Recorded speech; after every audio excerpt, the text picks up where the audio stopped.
So today we are exploring the journey of adoptees from searching for their roots to understanding their rights under international law. Arun, who is the founder of an organization against child trafficking, he has been helping many adoptees of their search of origin and reunite with their families. Welcome to Fortitude Flow, the podcast, Arun. Thank you for having me. Pleasure to have you here. It's going to be a very interesting episode, this one.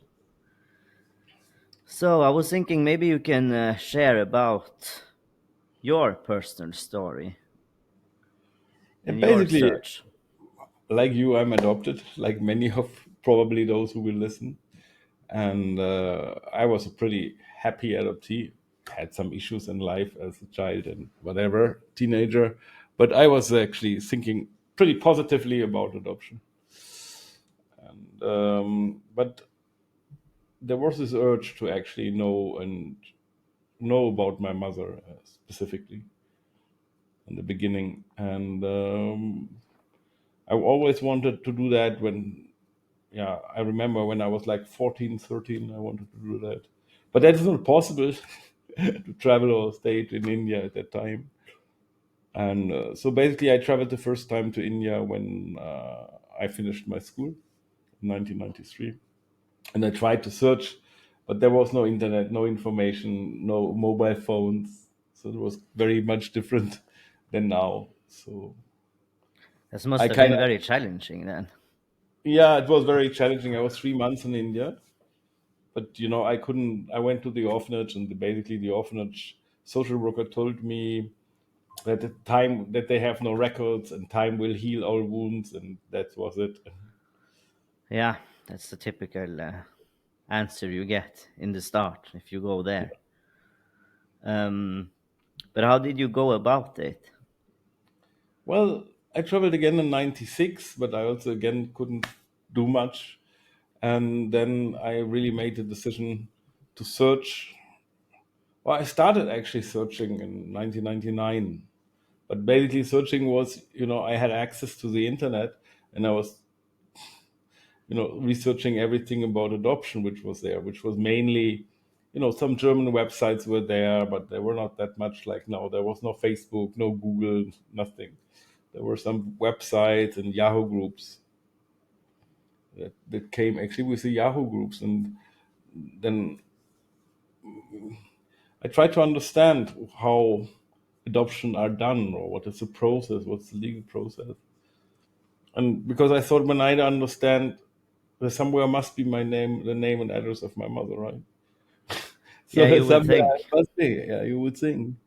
And so basically, in 2001, I started traveling to India and trying to figure it out. It was very difficult, and very difficult to find people who could help with that, because even today I don't speak Hindi or Marathi. So you always need to have somebody helping you. And took me a long time. And basically, I figured out that the orphanage is withholding the information from me, and that something is not right with my adoption. So 2003, I went again to India and I filed a police complaint. I've been many times in between in India and trying. So I filed a police complaint and then a court case against the orphanage, against the authorities as well.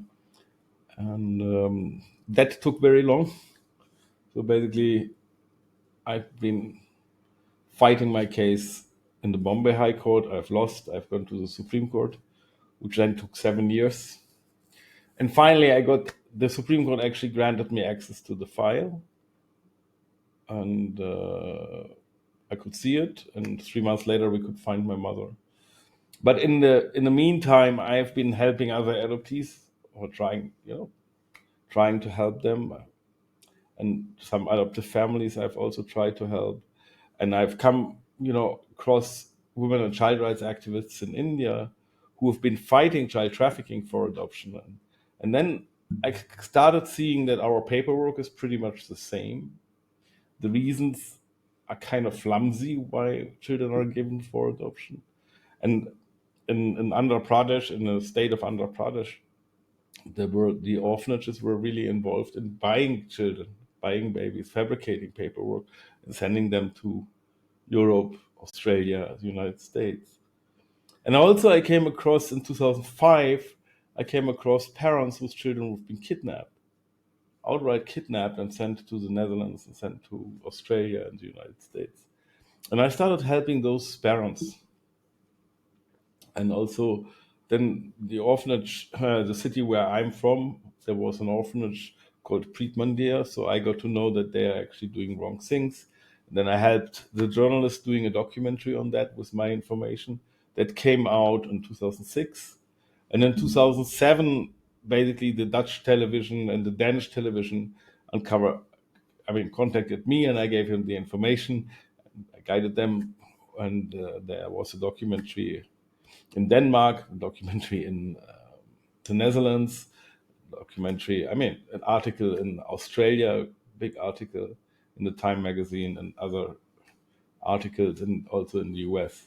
So this is how I started, and so it's up till around 2007. Yeah. It seems to me that must have been a very exhausting journey, all this.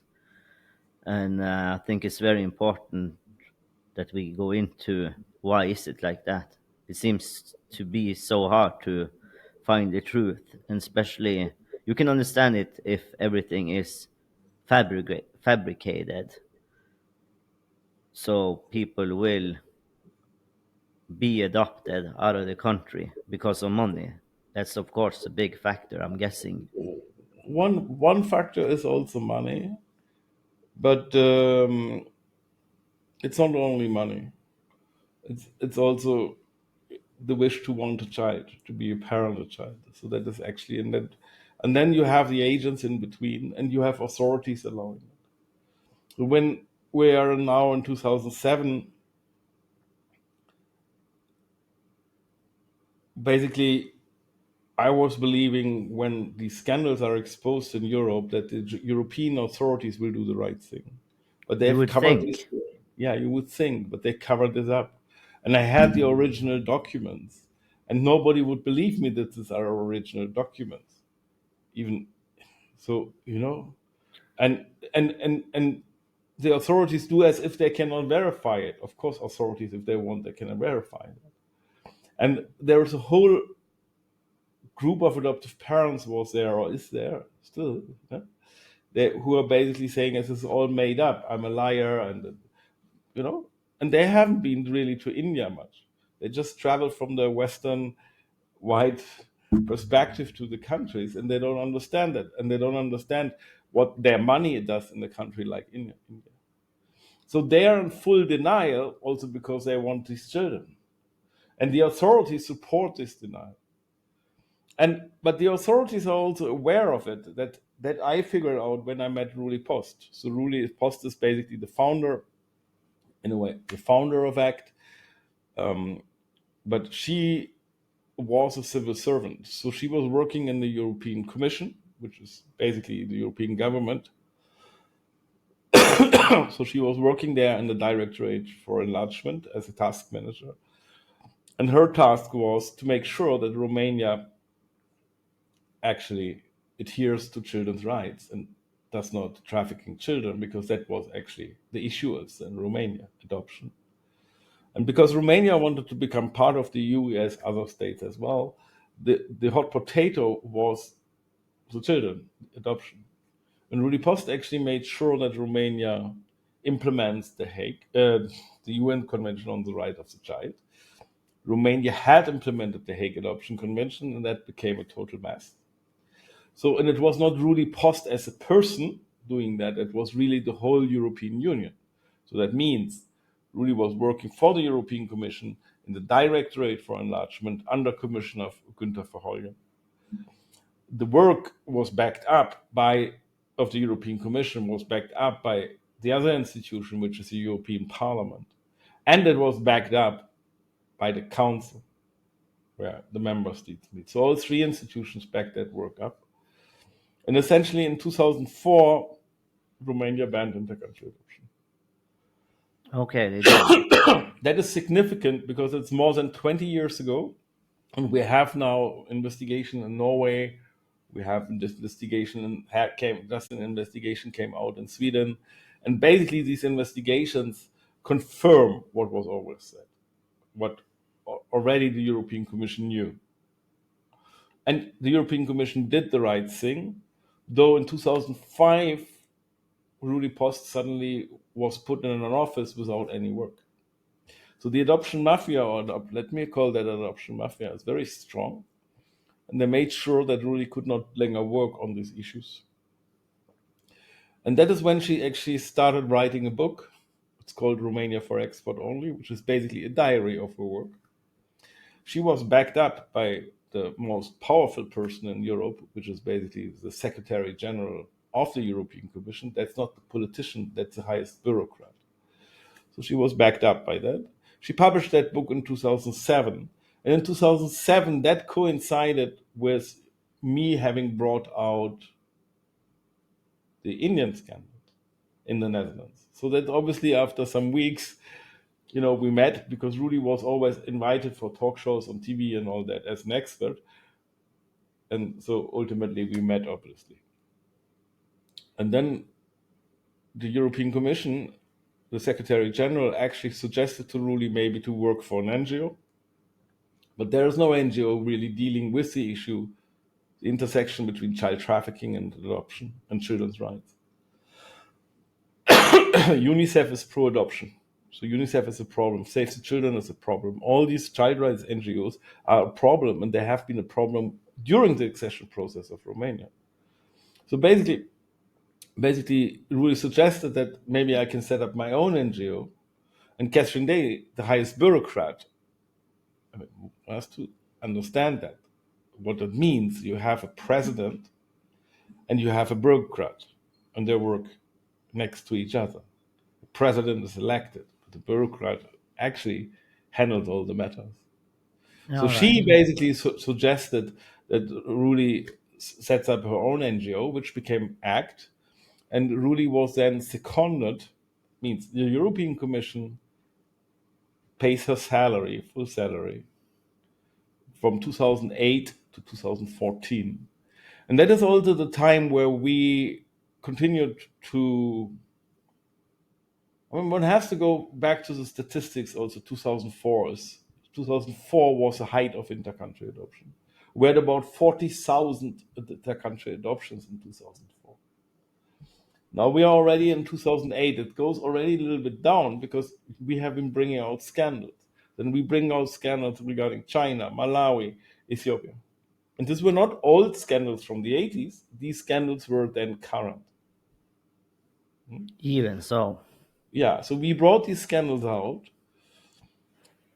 We have a database, we publish stuff. So even researchers in Guatemala found our work and writings and documents. So we contributed very much to the downfall of intercountry adoption. We worked in the Nordic countries, obviously on the Indian case, still working on that, on the specifically with the Netherlands on Ethiopia and also Malawi. And the Netherlands is a host country of the Hague Adoption Convention. And we have been very, very successful. We have guided journalists regarding the Democratic Republic of Congo, which was a huge scandal in 2016. It's already 8 years ago. But what also happened in 2016, that suddenly a Dutch advisory body, it's called RSJ, the Council for Youth Welfare and Criminal Law, something like that, Dutch Council. And it is a government advisory body. And we didn't know that it was coming. But in the end of 2016, this government advisory body basically said that intercountry adoption should stop. Netherlands should stop. That was not very well received, obviously, from the No, adoption. probably not. Yeah, from the adoption lobby. And so what happened is that I don't know exactly how and why, but suddenly the Dutch media started, in fact, in the Netherlands in 2016. On one hand, Council has said stop adoptions. 2016. On the other hand, suddenly media started discovering the old scandals. To be clear, I have been working mainly with current scandals and exposing them. So suddenly, the old scandals were discovered from the 80s and 70s. They came up as well because of all I this don't know why. I mean, investigation. basically, it is obviously when you talk to people in the adoptee community, these stories are not new. So people who are going and searching, they're finding out they're being stolen. So, but the difference made the media. So suddenly the media picked up those stories, and it started with the Zembla program about Sri Lanka and the baby farms. And from there it went to Colombia, Bangladesh, a little Brazil, and so on. And from the Netherlands, the wave came to Switzerland, and then to the Nordic countries. That's why we're having now everywhere investigations. So, of course, I'm very glad that the stories of the adoptees and victims are being told. Yes, um, yet the focus has shifted suddenly from what is current to the past. And the Yeah. argument was, as always, that today everything is better. That is also when we have debates in the Nordic countries or in Europe about adoption. That today, with the Hague Adoption Convention, everything is better, and we actually proved that it is not. So we have contributed from 40,000 adoptions in 2004, I think globally less than 3,000, if not Wow. 2,000 last year. So That's a we have lot. completely contributed to the total downfall of intercountry adoption. We have advocated with governments, and we have pushed, for example, for the Dutch investigation. It didn't work out the way we wanted, but at least it's clear it was trafficking. And it went to Belgium, Switzerland, investigations. Now Norway is investigating, and Yeah, I think Sweden. next year the report will Yeah, be done. they're currently investigating. Sweden has just come out. In South Korea, there's actually been an investigation, or maybe another one. So it's all being confirmed. What we are saying, this is child trafficking. In Denmark, the last agency has been shut down, and this It is also has. what we. Yeah, it has. DIA has been shut down, which was the last agency. So now the government is doing the trafficking. Don't know how they want to do it, but it's a bit weird. It sounds very strange, yes, I would say. Um, can you explain what's the. I think it's very important to understand that what's the difference between the United Nations Convention on the Rights of Children and the Hague. The Hague Adoption Convention. Yeah, what's the difference there, The and United what Nations. happened there? The United Nations Convention is the most ratified human rights treaty in the world, and it's a United Nations Convention. And the Hague Adoption Convention is basically a private international law convention, basically dealing with adoption and so-called protection of children and cooperation in adoption. The main difference is that what is called subsidiarity principle. There's one thing. Under the United Nations Convention on the Right of the Child, every local care option should be, I mean, as long as a child can be cared for anyway, suitable manner, it's called suitable manner of care. That can be kinship care, that can be foster care, that can be children's homes, can also be local adoption. So one has to be careful with that. But every local care form is preferred before sending the child, like you and me, to Europe. It's a Why is subsidiary. and It's a it's subsidiarity because of principle. money. No, it is written in the text of the UN Convention on the Right of the Child. All right, it's written in the text. And why this is, is obviously, we were born in another culture, we were born in another religion, our families speak another language. So that is, you should not uproot and, send children like chicken around the world, obviously. It can create a lot of mess, at Yeah. least. So that is Yeah. basically, that is also the mess, many of us are in or have been in. And the Hague Adoption Convention basically says that you have to first try to preserve the family. If that is not working, then you have to try to find permanent solutions. And the permanent solutions are adoption and adoption, meaning first you try domestic adoptions. If the child cannot be placed in domestic adoption, the child is free for an intercountry adoption. So this is the subsidiarity principle. And the Hague Adoption Convention does not recognize foster care or residential care anymore as suitable manner of care. So you create an adoption stream in a system of a globalized, legalized child trafficking system, where children can go from near to there. So this was also implemented in Romania, and the European Commission has put its foot down and said, no, this cannot be. And that's why Romania has banned. Then there's a second misunderstanding within the Hague Adoption Convention, or difference. The Hague Adoption Convention basically pretends that adoption is a child protection issue. Yeah, it's a child protection matter. Sorry, not issue. And then there's some really flawed logic in it. Because when we talk about child protection, then this means the rights of the child, right? And the child is a rights holder, and the state is a duty bearer. So it's a child's rights versus the state. And this is what is called, this is also regulated. It's even with your taxes, that's also public law. Everything between the citizen and the state is public law. But what is adoption?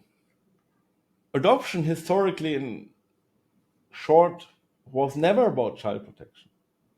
Adoption was always about finding a heir, somebody who could continue, usually a son actually, who could continue the family line. In royal families, or even in Hinduism, you need a son to go to heaven, right? So the son has to perform the last rites. So it's very important for Hindus that they actually have a son.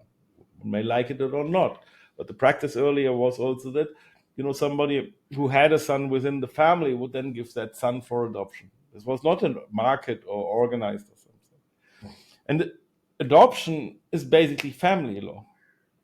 And family law is private law. It's like a marriage. It creates a new relationship. Yeah, all right. Okay. Even if now elements of public law are being involved, maybe in some countries like India, but the adoption order itself at the end creates a civil order. So it's from the nature here private. So it's nothing to do. So that means also when a child is in state care, the state is obliged to arrange care for that child. But that doesn't mean the state can go and give that child to some strangers for adoption and say, we give you a new name, we export you, and yeah, or we'll allow agencies to charge for that. That does not mean like that.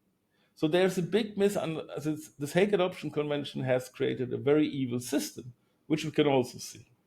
And it's because of the Hague Adoption Convention that also Sweden probably will continue. Netherlands may have stopped in 6 years or will stop maybe, but no country, despite all the scandals, has really stopped inter-country adoption because they No.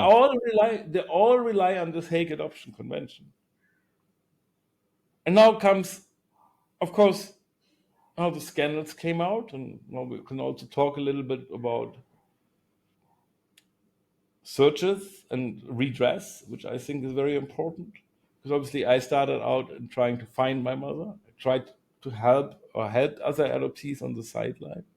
And around 2017, I mean, there were hardly involved adoptions anymore to investigate, right? Already in 2017.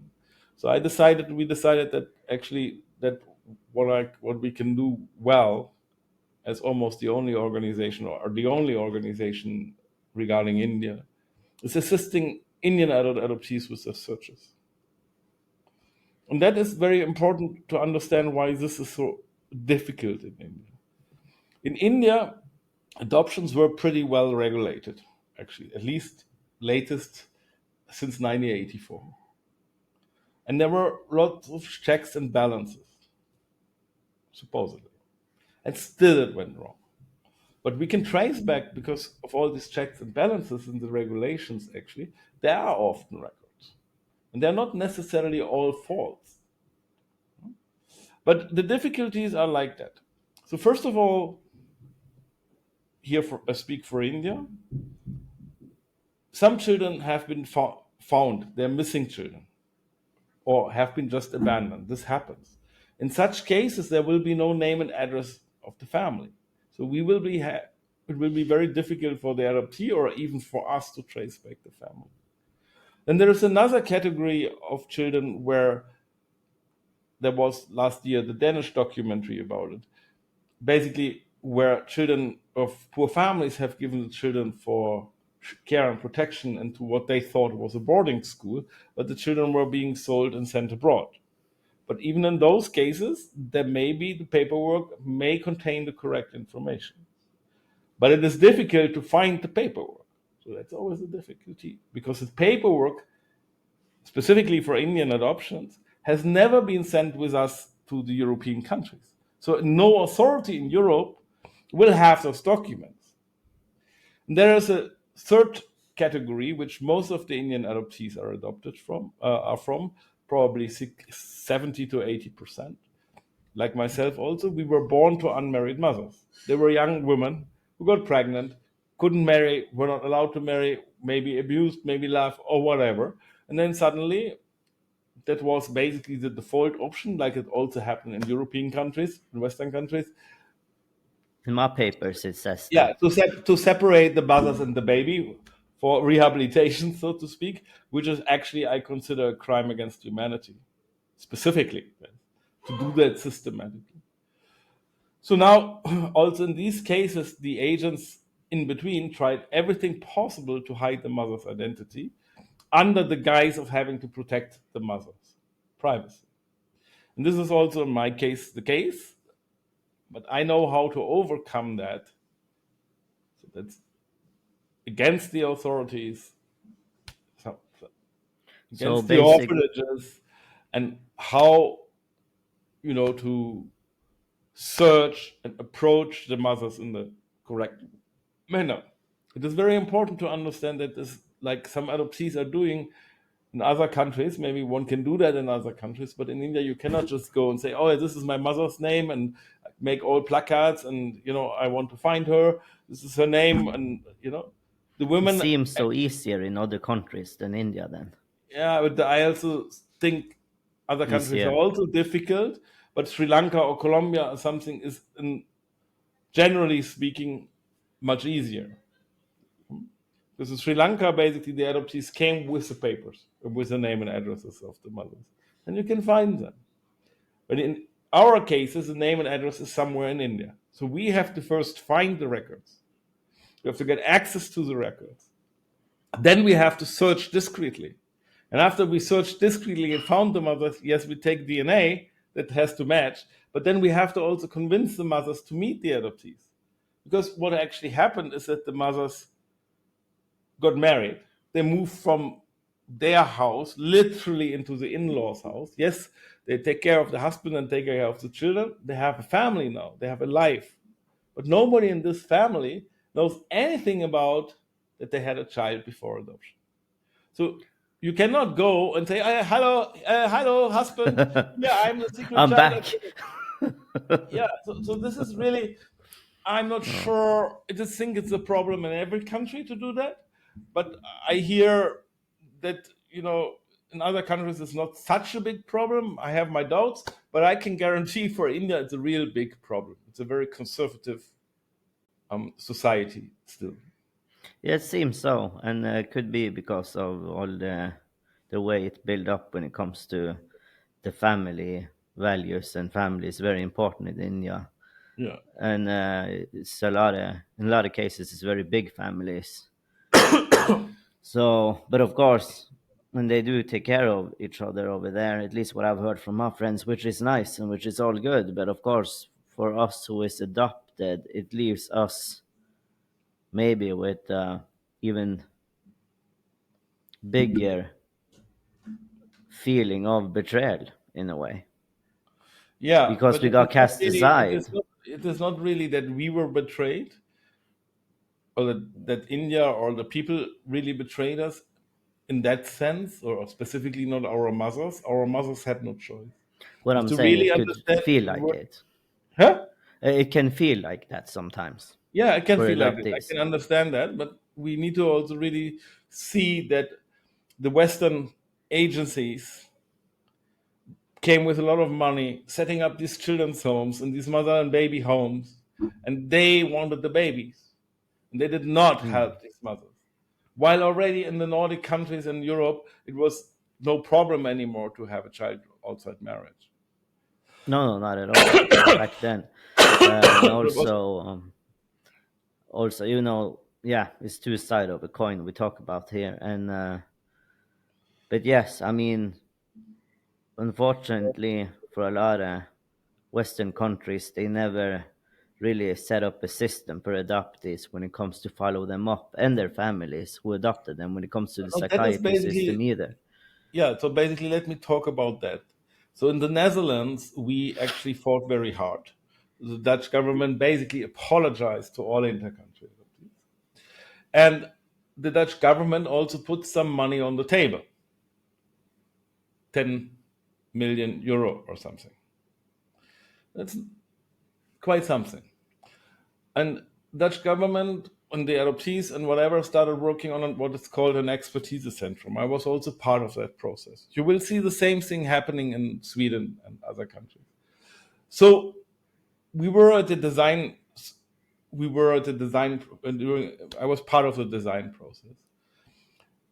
And at the end of the day, the International Social Service, which basically is an adoption agency and basically was involved specifically in Indian adoptions and was involved in setting the whole intercountry adoption system up, they got this money to run this expertise center. We, in return, didn't get any cent. So they have all the money, but we are the ones who can do the work because they cannot do the work in India. No, exactly. And that is very important to understand that when you talk about the system, the government and the Norwegian government and the Swedish government and whatever government, they say, oh, we have the Hague Convention. So a root search is part of post-adoption services and should be done by the sending country. Now, specifically for India, I've been fighting with the Central Adoption Resource Authority since 25 years. They're not helping; they're rather blocking the search. But So how? the only Yeah, way the only way how governments in the receiving countries and organizations actually could help adoptees is trying to fund us so that we can do the work in India.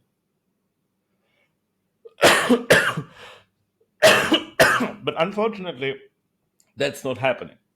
And unfortunately, adoptees, by and large, believe in the adoption system that the adoption system will find their families back. But that will not happen because basically the adoption system has trafficked them. They yeah. I have caused the mean, problem in the it's first place. basically asking Yeah, the organization who actually yeah. So uh, that is actually cause some of these currently, things for yeah. So help. that is really, yeah, that is really the challenge. And I hope that we get to a point where victims and adoptees can agree on that governments should apologize for what happened. Governments should stop intercountry adoption fully. And governments have to set up a redress scheme, which includes funding for organizations like us that I can help you or other adoptees without having to charge. and that individual compensation is being paid to adoptees. And part of the redress is also that adoptees have illegal issues sometimes, so they need assistance with legal issues. Some adoptees struggle with mental health issues, so they need support with that. So all this needs to be part of a redress scheme. Yeah, I agree. I mean, they should at least go out and apologize, and that should not be that hard because there's been a lot of consequences for a lot of adoptees. A lot of good stories too, but I do also know a lot of bad as well. Yeah. Most, yeah, they are. A lot of people are not, um, for example, not be able to work today because they have mental issues. Yes. They are not in a position to have a job or career or a normal family life even, and that's a very big loss for a Yes. human being. I also, but what would, let's say, just they stop the international adoption. What would be the alternative for children who don't have parents? Then will I mean, will first of all, there is no child which has no parents. So so parents can die, or parents cannot take care of the children. Then they're relatives. But if they also cannot take care, then the child goes into state care, public care. and the And then it state is need it's to children do it homes then. or foster care. And the state is obliged to take well care of the children. It's a But state it matter. seems to me that in a lot of countries, the countries doesn't take that responsibility to that certain point because maybe it's too many Oh, it's cases. also when you go to India, come here and see that. You can visit children's homes. They're not that bad. No, I've been at the orphanage I was on a Yeah, lot of maybe times. maybe we can go one day to state orphanages. I will not say they're super and they're not five-star hotels, obviously, but basically children get an education there, they get food there, they can Mm. play, and obviously they can be improved. But it's not that countries like India do not take care of their children, and it is No, I actually think the child's rights, and it's no way of selling those children or no way of mm, exporting those children or importing. I understand. Um, no, but it seems to be a lot of bureaucracy in this and a lot of laws and a lot of things that maybe got so complicated and blended together that people have different intentions, whether they meant it for good and bad. But it seems to me that it's been a lot of things here that has not been control over. Anyway, you have more questions? Yes. Um, for example, when you go to India and you try to search for someone, it's like you said, the cultural differences are big, but also the language. What would naturally be the first process if people want to search? They go to India, spend a lot of money, go to the orphanage. The orphanage doesn't give them information. They go home. They All come right, back. They try again. They won't get it. and it stops there. Yeah. But for your organization who work with this, how would you approach the case? We basically, I've been working on this field since my own case.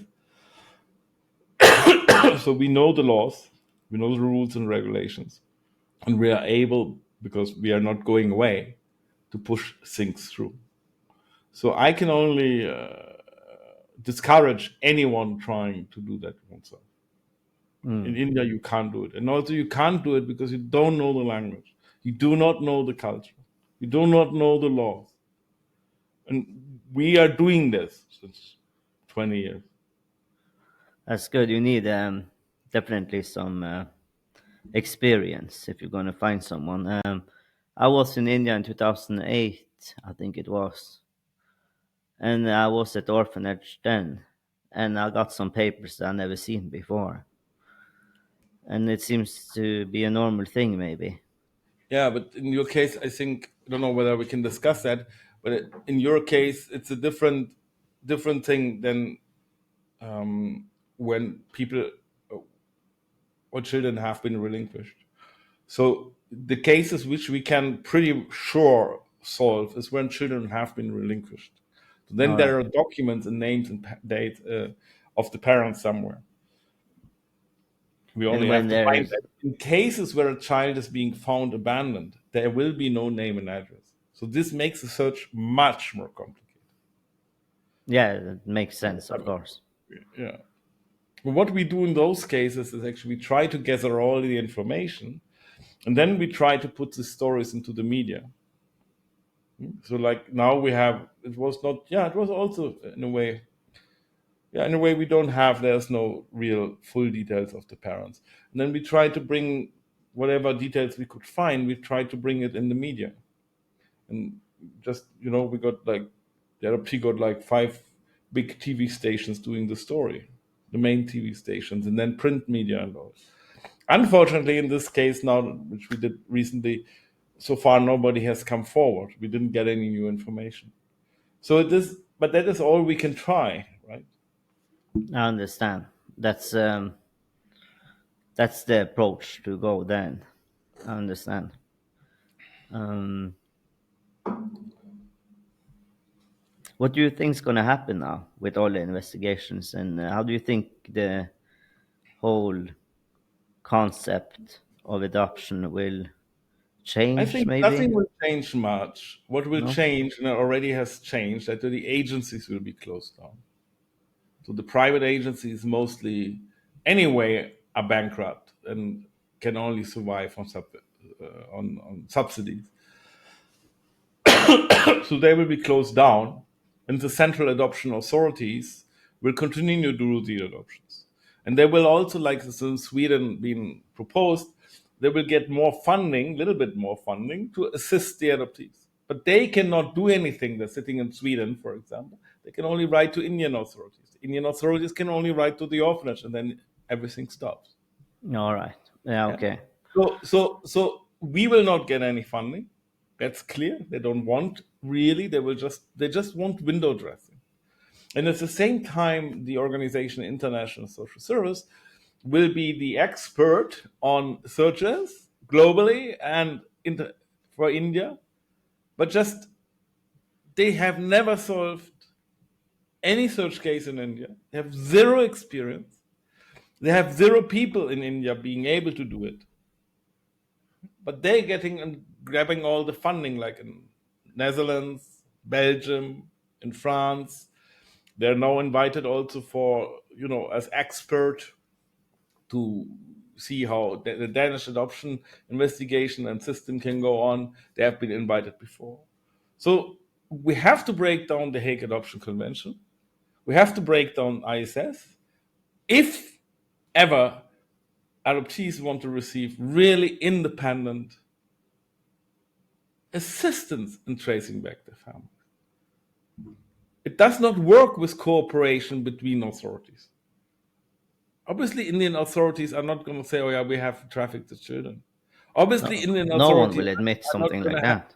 Yeah, so obviously, so you need the Western governments have to fund us, and there are also other organizations for other countries, sometimes run also from adoptees, who have been able to solve these cases, who are professionals. And this is not a hobby club where people can do this with tourist guides. Currently, when there is funding, then the maximum for a tourist guide. These issues, the adoptees are traumatized, the parents are traumatized. They, uh, they, I mean, it's basically a crime what happened. And then you need the experience how to approach the parents, how to trace them discreetly. You need to have the experience about the dynamics, you know, like because there's we are very rich supposedly in the West, but our families may be comparatively poor. So adoptees feel like, oh, they're poor, I'm going to give them money. And so already the problems are started. So Yeah. you need more than a translator. You need more than a tourist guide. You need somebody who understands these issues. It's a So lot of not just, aspect you yeah, so mentioned not there. just tourist guides. So everything currently is like, oh yeah, it's just okay when I get a flight ticket from the government and then I can hire a tourist guide. No, it's not like that. You shouldn't do the searches and reunions with tourist guides. We work with Anjali, my partner, as basically a qualified social worker with decades of experiences, and she is a qualified lawyer. And even that is not something which you learn on the university, which we also have made mistakes. It's not that we didn't make mistakes. We do this work now since 2006 together, and we made a lot of mistakes and learned from it. But Yeah, nobody wants to obviously. talk to us about how to do this properly. I understand. I mean, when you started this, I'm guessing it was a lot of unexpected things that came along, of course. Yeah. So, of course, you learn. Yeah, and we don't speak in the adoptee community also, we don't speak much about the reunions and the aftermath. It is really not like you see in Spolos, also emotional, maybe for one moment. But then the problem starts. Suddenly there's, and the challenges, suddenly there's a big family. They Exactly. want contact. Then they ask, oh, can you bring me to Spain? And then adoptees say maybe yes, but it's not that easy for rather poor people to come to Spain. So you actually have to pay for that. And this is, for example, one of the first things we tell adoptees: no presence, no financial transactions, other than in medical emergencies, right? I understand. Yeah. Yeah, and that is where things start going wrong. And then the families expect, well, because their families are big, and in our culture, if somebody earns more, he has to give to the rest of the family. But that is not our Western culture. So that actually immediately leads to It's a misunderstanding. culture crash there Yeah, culture already. also crash. Culture crash there. Huge economic differences, language barriers, everything is there. Wow. Yeah. I've been thinking about that myself a lot of times. If I were be able to find something in the future, there's a lot of things to think about. Yeah, And how that do is actually you? what that Can is. you ever be emotional ready to find your real family or your real I don't think so. origin? I mean, it's like with getting pregnant. I mean, having a child, you can never be really ready to have a child. So you have a child and you have it, And right? And then it it will just work out. happens. Yeah, and maybe even if you plan, but at the end of the day, you can't even plan that, right? No, So, exactly. No, I was like, um, sometimes I get the question from friends or other people, and they're asking me, "Are you trying to find your origins and stuff?" And I'm like, "Yeah, maybe I will try and it's not stuff." only And about finding back the family. I mean, this is one part, but it is also important to understand that you are looking currently at somebody who's German. I grew up in German. Most of my life I have lived in German. I can speak my mother tongue is German. I've lost my original language, right? So part of the process is also to travel to the country, to experience the country, to get rid of racism, internalized racism, which we have because we grew up around white people, but to get rid of, to understand, to get rid of prejudices also about India. India is a huge country with many facets. It can be very horrible. That's one part of it. It can also be wonderful. You can find huge poverty, unimaginable poverty almost. And at the same time, you go a little bit further and you find unimaginable wealth. yes, it's so So huge. the contrasts are, and part of searching is not only about the family; it's about rebuilding, reconstructing, reconnecting, or whatever one calls it. You can never turn the clock back. That's not No, that you I can will. never turn the clock I back. will. I will be remain always socialized German. So, but it is always, to connect with your origins. That means connecting with the country, connecting with the people, connecting with the food. Sometimes you hate that food because whatever, you know. But it sometimes it's also too much because we grew up in another country. But it is really, it is a process which will never stop. Yeah, it is. I mean, it's a lot of work being an adoptee. I mean, when it comes to the whole existence of yourself and trying to heal from the trauma and work on yourself and find your own way in life and your place here. Yeah, At least it has been for me. yeah, Something I still work on. And for me, I've been 4 times in India now, and I really like the country. I have some friends there who are in the music industry, and yeah, I love the food there, and I think it's interesting the culture and the Hinduism and a lot of so much diversity over there, yeah, and it's a country that is developing very fast now. yeah. So I look forward to come back there and Come, come. get to know everything you mentioned, but also trying to hopefully find my roots, but also trying to find myself even more. It's going to be very interesting. So Yeah. yeah, I think it's. I was thinking, yes, um, you've been searching so long um, and work with so many different adoptees. I'm guessing every story is unique and individual from everyone you have been helping. But are there some things that always come up again when you think about the challenges or the positive things? I really think, in a way, what goes through all these stories is a huge amount of loss, All right. a huge amount of pain, and also frustration. And uh, definitely in the cases where we solved them, the adoptees get more stable. But it is not like catharsis that now suddenly everything is fine for the No, adoptees. probably not. It is maybe start for the adoptees when they meet their families to work further through issues which may have even started already working on these issues and challenges. But it is not. It is very emotional for adoptees. The whole process, understandable, and yeah, it is actually heavy. It is not. It is not the happy reunion show like spoilers.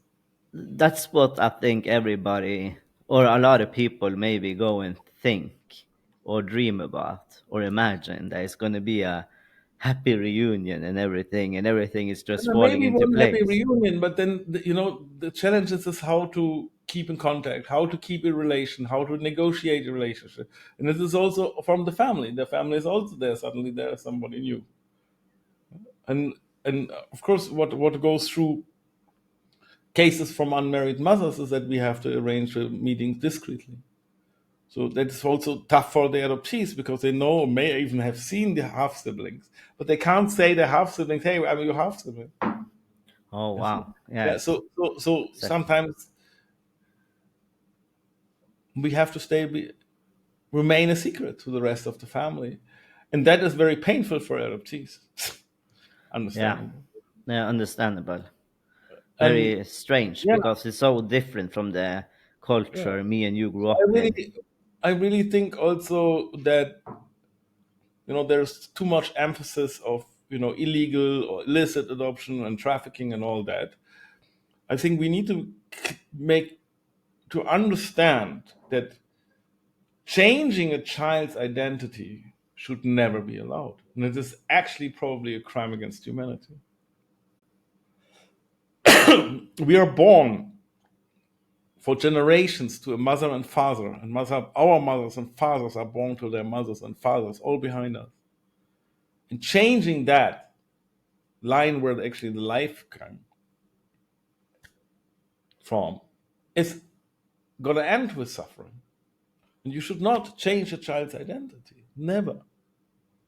And also, of course, I'm clear cut against surrogacy and also pretty much against any gamete donations and whatever, because exactly this is happening there. And I think that as adoptees or victims, we need to be clear that this is enough. We don't need to have to be stolen. We don't need to have false paperwork. The fact alone that Norway or Sweden or Germany or Belgium, they took us out of our country, appropriated us to new parents, even if they were good parents. My adoptive parents were rather good. Just alone the fact that they altered and erased our original identity, that should be enough for compensation to. Yeah, I mean, it's very normal for adoptees when they are in their teenagers, or at least later in life also, to have an identity crisis. I've been going through some myself, and it's extremely hard. I've been in the psychiatry system for many, many years, as I already have been saying in articles and in podcasts, and no one ever addressed that I had adoption traumas or attachment traumas. Nobody did not see those two things as the same thing. Yeah. Me as a person who was adopted and taken away from my country, my language, my parents, whether the situation was or not, I don't know. But there's been a lot of consequences, and and then at least the countries should have a system that follow up us a lot more. I think. I also believe now that, um, for example, in Spain, they have come further with all of these things. They have more help for adoptees when it comes to in the Yeah, psychiatry but system. I also think that Spain is one of these countries like Italy and Germany where there is no investigation into the trafficking. So Spain did a lot of intercountry adoption. They started really in 1993 with the Hague Adoption Convention, and there have been trafficking from Ethiopia, China, and India also, of course, which I'm aware of, and they're not addressing that. So I'm not sure whether those experts really treat the victims in the right manner. No, that could be. What I'm trying to say is at least that it took me many years to find one therapist who knew about adoption traumas or could even acknowledge that that existed. That's what I meant. But yes, Time. I think it's a lot of work being an adoptee. You have to find your way in life in a different kind of way. It's Some difficult. extra baggage, but I hope that, like you said, it's been a lot of suffering, but I do hope that through these investigations and things that they will acknowledge it and, like you said, apologize and maybe a compensation, and also, um, of course, it would be nice to get better help. But as I understand that a lot of countries now will rather see that children get adopted or stay in their home countries. The UNCOC, and basically adoption, even domestic adoption, is not a child protection measure. Domestic adoption comes with the same issues. The child's identity is changed. So domestic adoption should not be, because there is foster care and there's residential care. And once the child really is in need of care, the state has to provide it. It is not that you can give the child to some private. All right. I understand. Um, um, yeah. Is there something else you think we should talk about? No, I think we pretty much Oh, done with an hour now. yeah. So but It's one question, a few questions I always ask everyone. So, what is your dreams now and forward in life? I really don't know what I'm No? dreaming. No, I mean basically, I've dedicated my life to this fight. First of all, find my mother, find justice for those whose children been kidnapped, and I don't really have goals anymore because basically the intercountry adoption system is finished. But the problem is there is no redress and no assistance.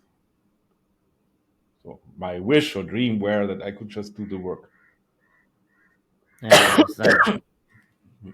Um, I could do the work that we get enough funding. We don't need millions or something. We don't need huge millions of funds because we can change systems actually with the work we do. But my wish would be that we get funding so that we do not need to charge adoptees. I And that, of understand. course, our work is acknowledged. That also means an acknowledgement of our work. And currently, the money goes all to the traffic. Yeah. Yeah. Should be for organizations like yours as well, a lot. Yeah. So people can get help because it's a lot of money for people to pay sometimes. People don't have Yeah, that but money. it is not only a lot of money, but it is also for us to carry out a search in India. Takes about 200 to 400 hours. It's a lot of work, very time consuming.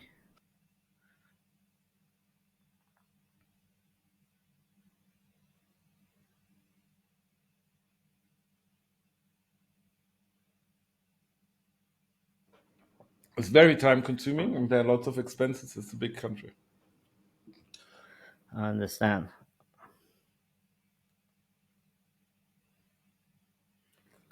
Anyway, shall we stop? So Because we are yeah, we almost. will. It's just the last questions. Fortitude means strength. What kind of state of mind, mental qualities, techniques have you used in face of adversity and in the work you do? I had a cough. I couldn't hear you. Okay. Fortitude means strength. What kind of state of mind, mental qualities, techniques have you used in face of adversity or in the work you have been doing for so many years? I basically did NLP, for example. NLP, for example, um,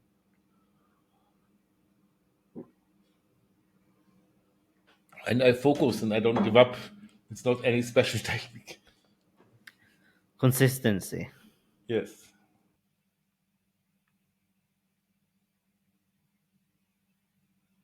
All right. But I think you share a lot of your knowledge now, so I appreciate that and thank you very much. Yeah, cool, cool, cool. Then let's keep in touch. And Yes. All right. Bye. If you liked this episode, it would mean a lot if you liked, shared, and subscribed, and left a comment with any ideas how to improve the podcast. All of this would really help the podcast grow. Thank you for your support.